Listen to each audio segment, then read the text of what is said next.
Admissions open for Science 11th, 12th and JEE Main and NEET. For Commerce 11th and 12th. Best and qualified faculty committed to provide best education. B. Kalyanji Academy above Dakshinmukhi Hanuman Temple next to Post Office, Upper Khopoli, Khopoli. Contact 02192 263266 9673 764266. सावित्रीने यमाकडून सत्यवानाचे प्राण परत आणल्याची आख्यायिका आहे। या दिवशी वडाची पूजा करून महिला आपल्या पतीला दीर्घायुष्य मागून 7 जन्मी हाच पती मिळावा अशी प्रार्थना करतात।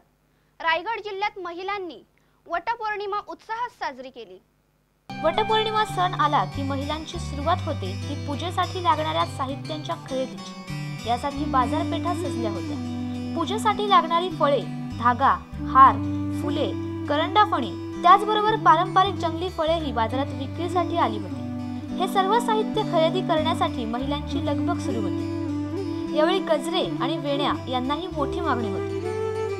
आपल्या पतीच्या दीर्घायुष्यासाठी केलेल्या व्रताच्या पूजेसाठी 5 फळे, हार, नारळ, फुले त्याचबरोबर करंडाफणी आणले जाते।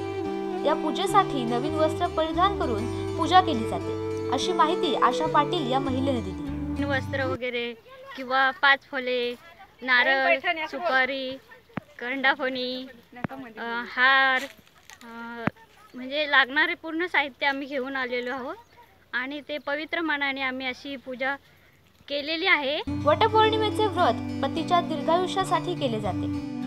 हे व्रत सावित्रीने केले होते। जंगलात लाकडे तोडण्यासाठी गेलेल्या सत्यवानाचा मृत्यू झाल्यानंतर सावित्रीने 3 दिवस व्रत करून यमदेवाकडून सत्यवानाचे प्राण परत आणल्याची आख्यायिका असल्याने वटपौर्णिमेचे व्रत सर्व विवाहित महिला मोठ्या भक्तिभावाने आणि धार्मिक पद्धतीने करतात अशी माहिती कांता पाटील यांनी दिली। हा व्रत सावित्रीने आपल्या पतीसाठी केला होता। सत्ययुगात हा व्रत केलेला आहे। तो आपला पती उदंड आयुष्य राहावा म्हणून हा सावित्रीने व्रत केला। सावित्रीचे पती दोघेजण एका जंगलामध्ये जाताना वडाच्या झाडावरती चढले होते।